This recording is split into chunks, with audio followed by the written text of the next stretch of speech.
नमस्कार। आज हम आपको दार्जिलिंग के हिस्ट्री के बारे में बता रहे हैं। दार्जिलिंग नाम तिब्बती शब्दों से आया है।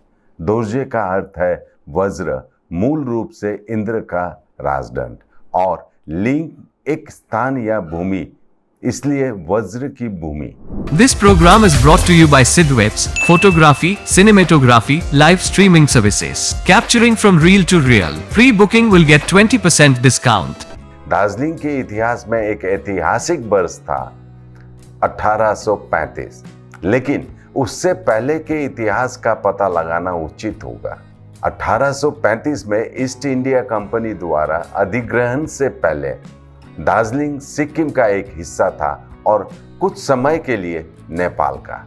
हालांकि न सिक्किम का इतिहास न ही नेपाल का इतिहास इसके प्रारंभिक इतिहास का कोई विवरण प्रस्तुत करता है। पहले दार्जिलिंग सिक्किम के राजा के प्रभुत्व का एक हिस्सा था, जो गोरखाओं के खिलाफ असफल युद्ध में लगे हुए थे।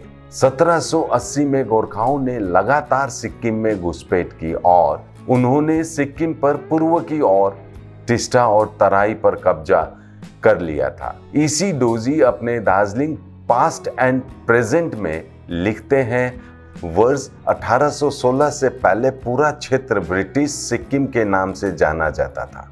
इस बीच अंग्रेज गोरखाओं को संपूर्ण उत्तरी सीमा पर कब्जा करने से रोकने में लगे हुए थे। 1814 में एंग्लो नेपाल युद्ध छिड़ गया। गोरखालियों की हार के कारण 1815 में सुगौली की संधि हुई, जिसमें नेपाल को उन सभी क्षेत्रों को छोड़ना पड़ा जिन्हें गोरखाओं ने सिक्किम के राजा से ईस्ट इंडिया कंपनी को सौंप दिया था। 1817 टिटालिया की संधि में ईस्ट इंडिया कंपनी ने सिक्किम के राजा, जिन्हें बाहर निकाल दिया गया था, को बहाल कर दिया। मेची और टिस्टा के बीच की सभी भूमि राजा को वापस कर दी और उनकी संप्रभुता की गारंटी दी। अंग्रेजों के हस्तक्षेप से गोरखाओं को पूरे सिक्किम को नेपाल के एक प्रांत में बदलने से रोका गया और सिक्किम दार्जिलिंग के वर्तमान जिले सहित को नेपाल, भूटान और तिब्बत के बीच एक बफर राज्य के रूप में बरकरार रखा गया।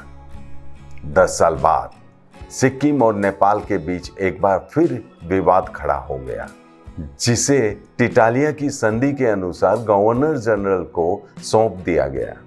तदनुसार 1828 में कैप्टन लॉयड को विवाद सुलझाने के लिए नियुक्त किया गया। मालदा के वाणिज्यिक निवासी commercial resident Shri JW grant के साथ हिल्स आए और दार्जिलिंग की स्थिति से आकर्षित हुए। फरवरी 1829 में 6 दिवसीय यात्रा के दौरान लॉयड एक सैनिटोरियम अर्थात आराम और स्वास्थ्य लाभ के लिए उपयुक्त स्थल के रूप में दार्जिलिंग नामक पुराने गोरखा स्टेशन की क्षमता की ओर आकर्षित हुए। उनका सकारात्मक मूल्यांकन क्षेत्र की सर्दियों की स्थिति के बारे में गिंग द्वारा उठाई गई आशंकाओं के विपरीत था, इसलिए उन्होंने इसके लिए जगह हाथों हाथ लिए जाने की जरूरत पर बल दिया, जिससे इसका लाभ अंग्रेजों को होगा, क्योंकि वह नेपाल और भूटान के प्रवेश द्वार की कमान संभालने में राजनीतिक रूप से महत्वपूर्ण स्थिति के रूप में काम करेगा। हिमालय में ब्रिटिश चौकी के रूप में काम करेगा। यह सिक्किम के माध्यम से तिब्बत तक व्यापार मार्ग की सुरक्षा के लिए एक रणनीतिक आधार के रूप में महत्वपूर्ण भूमिका निभाएगा। इसकी प्रभावशाली ऊंचाई से पूरे सिक्किम और आसपास के क्षेत्र की निगरानी और सुरक्षा की जा सकती थी। यह नैतिक रूप से भी महत्वपूर्ण था, क्योंकि इससे ब्रिटिश शासन का प्रतीक और उपस्थिति का संकेत मिलता है। यह मैदानी इलाकों में भीषण गर्मी से राहत पाने के लिए ब्रिटिश अधिकारियों के लिए ग्रीष्मकालीन रिसोर्ट के रूप में कार्य करेगा। जवाब में लॉर्ड बेंटिक ने तुरंत ग्रांट के साथ कैप्टन हर्बर्ट को क्षेत्र का सावधानीपूर्वक सर्वेक्षण और मानचित्रण करने का काम सौंपा। उनकी रिपोर्टों ने क्षेत्र के रणनीतिक और संचार लाभों को रेखांकित किया। यह स्पष्ट हो गया कि दार्जिलिंग में एक सैनिटोरियम स्थापित करना एक व्यवहार्य संभावना थी। इसके बाद जनरल लॉयड को दार्जिलिंग में संभावित स्थानांतरण के संबंध में सिक्किम के राजा के साथ चर्चा शुरू करने के लिए नियुक्त किया गया था। चर्चाएं मौद्रिक मुआवजे या बदले में भूमि की पेशकश के इर्द गिर्द घूमती रही। अंततः बातचीत उस समय अपने नतीजे पर पहुंची जब सिक्किम के राजा ने 1 फरवरी 1835 को एक दान पत्र को औपचारिक रूप दिया। डीड इस प्रकार थी। गवर्नर जनरल ने अपनी सरकार के बीमार और पीड़ित कर्मचारियों को इसके लाभों का लाभ उठाने में सक्षम बनाने के उद्देश्य से ठंडी जलवायु के कारण दार्जिलिंग की पहाड़ी पर कब्जा करने की इच्छा व्यक्त की। सिक्किम के पुट्टी राजा उक्त गवर्नर जनरल के प्रति मित्रता दिखाते हुए वे दार्जिलिंग को ईस्ट इंडिया कंपनी को दे देते हैं। ग्रेट रंगीत नदी के दक्षिण में स्थित सभी भूमि, बालासोन, काहेल और छोटी रंगीत नदियों के पूर्व में रुंगनो और महानदी नदियों के पश्चिम में सारा भूमि और नदियां। इसके बाद दार्जिलिंग ब्रिटिश शासन में आया। यह पहाड़ी क्षेत्र अब ब्रिटिश उपनिवेशकों के लिए एक महत्वपूर्ण स्थान बन गया था और उपनिवेशकों के लिए आरामदायक और शांतिपूर्ण रिजॉर्ट बन चुका था। इस प्रकार दार्जिलिंग की स्थापना ने अंग्रेजों के लिए एक महत्वपूर्ण स्थान के रूप में बदल दिया, जो व्यापारिक, सुरक्षा और मनोरंजनीय उद्देश्यों के लिए उपयुक्त था। इस प्रकार दार्जिलिंग अंग्रेजों को उपहार में दे दिया गया। 1835 में ईस्ट इंडिया कंपनी को उपहार में दी गई भूमि में संपूर्ण वर्तमान दार्जिलिंग शामिल नहीं थी। यह 138 वर्ग मील का संकीर्ण परिक्षेत्र था, जो लगभग 30 मील लंबा और 6 मील चौड़ा था। यह पूरी तरह से राजा के प्रभुत्व से घिरा हुआ था। प्रवेश और निकास के एक संकीर्ण रास्ते तक सीमित था, जिसमें दार्जिलिंग और कर्सियंग शहर शामिल थे और पंखाबाड़ी के पास के मैदानों को छूते थे। बदले में राजा को तुरंत एक उपहार पार्सल मिला, एक 2 नाली बंदूक, एक राइफल, एक 20 गज लाल चौड़ा कपड़ा, 2 जोड़ी शॉल, एक बेहतर गुणवत्ता और दूसरा निम्न गुणवत्ता का। मुआवजे के लिए राजा गवर्नर जनरल के समक्ष उपस्थित हुए। 1841 में सरकार मुआवजे के रूप में राजा को प्रति वर्ष 3000 रुपए का भत्ता दिया गया। 1846 में इस राशि को बढ़ाकर 6000 रुपए कर दिया गया। शुरुआत में सिक्किम दार्जिलिंग को उपहार देने के विचार के प्रति अनुकूल नहीं था, लेकिन अंततः परिस्थितियों ने इसे आवश्यक बना दिया, क्योंकि सिक्किम को अंग्रेजों की अच्छी किताबों में रहना था। कारण था सिक्किम कई परेशानियों से गुजर रहा था, जैसे कि लेप्चा परेशानी, गोरखा आक्रामकता, तिब्बत का रवैया अनिश्चित, हिमालय में ब्रिटिश उपस्थिति से चिंतित नेपाल और भूटान ने सिक्किम पर विदेशियों को बेचने का आरोप लगाया। चीन द्वारा उस्काए गए तिब्बत को सिक्किम हिमालय में ब्रिटिश उपस्थिति अच्छी नहीं लगती थी। दार्जिलिंग के पहाड़ी क्षेत्र का अधिग्रहण करने के बाद जनरल लॉयड और डॉक्टर चैपमैन को 1836 में इस क्षेत्र की जानकारी प्राप्त करने, जलवायु और प्रकृति को समझने और स्थल की क्षमताओं की जांच के लिए भेजा गया था। उन्होंने 1836 की सर्दियों में और 1837 के कुछ दिन यहाँ बिताए और उनकी रिपोर्ट के आधार पर दार्जिलिंग को एक सेनेटोरियम के रूप में अपनाने का निर्णय लिया गया। 1840 तक पंखाबारी से एक सड़क का निर्माण किया गया और पंखाबारी और महल्दी राम में संभावित खरीदारों के लिए बंगले बनाए गए थे। एक होटल को कर्सियंग में और एक होटल को दार्जिलिंग में शुरू किया गया था। दार्जिलिंग में ही लगभग 30 निजी मकान को निर्मित किए गए थे। इन सभी प्रयासों के बावजूद दार्जिलिंग की अधिकांश भूमि अभी भी बंजर थी, जो घने जंगलों से भरपूर थी। इसी कारण प्रशासन के सामने सबसे बड़ी समस्या निवासियों की आवश्यकताओं की थी। 1839 में डॉक्टर कैम्पबेल, जो नेपाल में ब्रिटिश रेजिडेंट थे, सुप्रिंटेंडेंट के रूप में दार्जिलिंग में स्थानांतरित किया गया। उन्होंने स्थान के विकास, पहाड़ी ढलानों में खेती के लिए प्रवासियों को आकर्षित करने के उद्देश्य से उपयोगिता और व्यापार को प्रोत्साहित करने के कार्य में अपने आप को समर्पित किया। निवासियों को बसने के लिए प्रोत्साहित किया गया, जिन्हें वन भूमि का अनुदान मिला और इसके परिणाम स्वरूप उनका जीवन सफल हुआ। जब यह उपनिवेशकों के लिए आकर्षक स्थल बन गया तो उनकी संख्या भी तेजी से बढ़ी, जिससे 1849 में लगभग 10,000 तक पहुंच गई।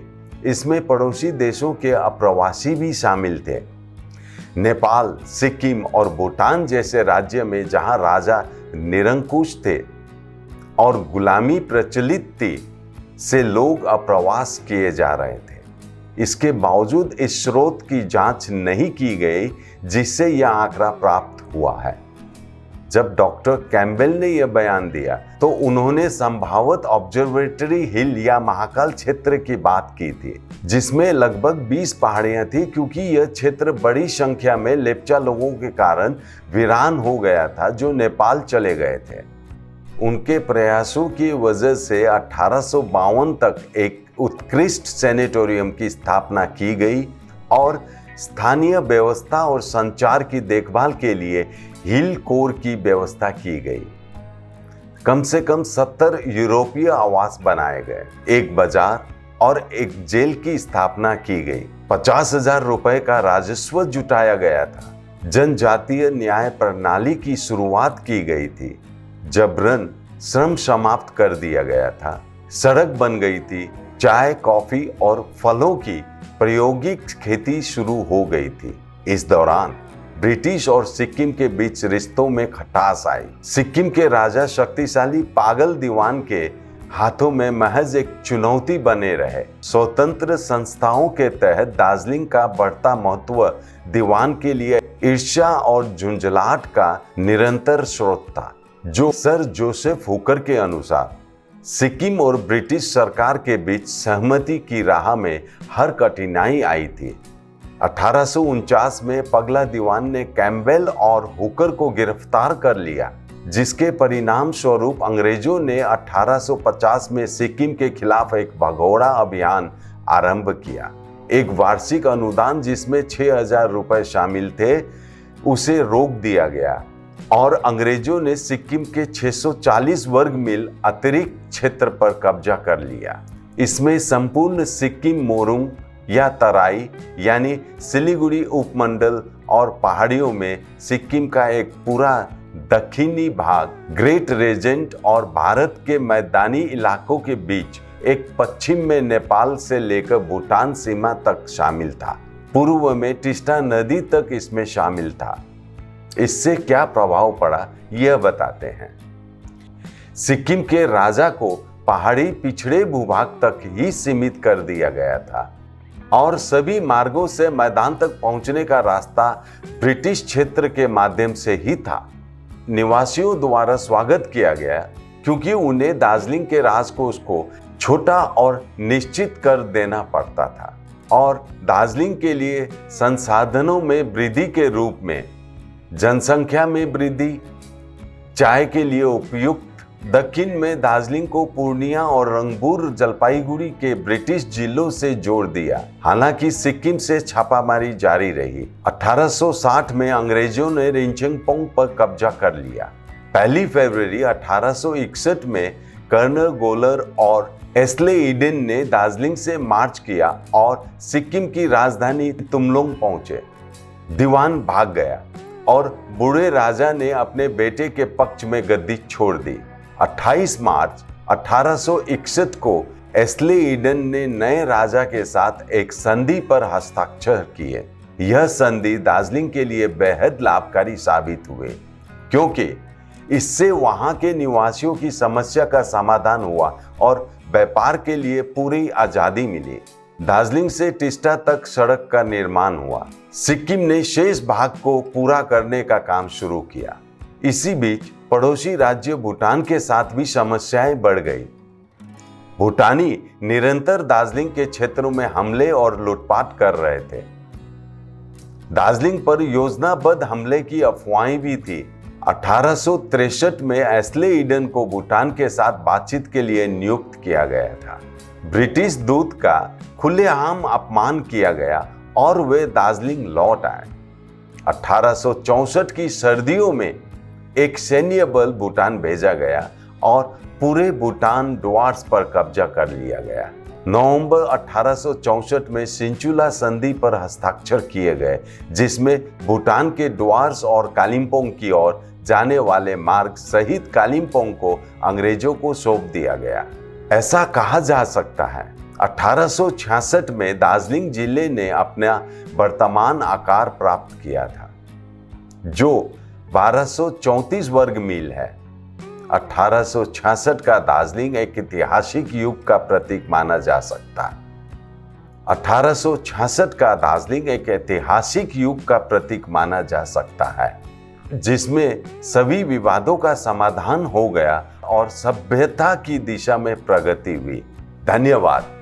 आज के लिए इतना ही। ऐसे ही कार्यक्रमों के साथ आप देखते रहिए एसके लाइव, आपका समय आपकी खबर। गोदरेज इंटीरियो घरेलू और कार्यालय दोनों क्षेत्रों में भारत का प्रीमियम फर्नीचर ब्रांड है, जो डिजाइन, निर्माण और स्थिरता के लिए एक जाना माना नाम। फर्नीचर श्रेणी में देश की सबसे बड़ी इन हाउस डिजाइन टीम। आपकी सेहत का ख्याल रखते हुए हम आपका जीवन भर साथ निभाते हैं, क्योंकि हम हैं ग्रीन गार्ड सर्टिफाइड, एर्गोनॉमिक और बहुत टिकाऊ। अनुभव करने के लिए स्टोर में पधारें।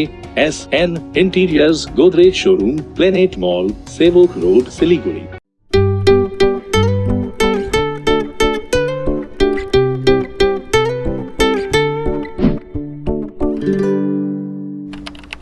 ₹6 1 करोड़ 1 करोड़ ₹6 केवल ₹6 1 करोड़ ₹6 1 करोड़ के 1 करोड केवल ₹6 किन्नुहोस् डेढ साप्ताहिक लटरी केवल ₹6 अनि जित्नुहोस् पहिलो पुरस्कार ₹1 करोड ₹6 1 करोड़ 1 करोड़ ₹6 डेढ साप्ताहिक लटरी, भाग्य बदलिने बाटो।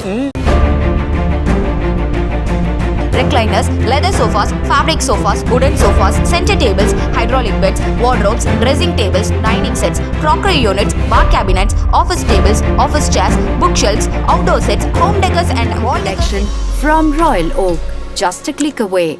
International furniture, unbeatable price. Visit a Royal Oak store today.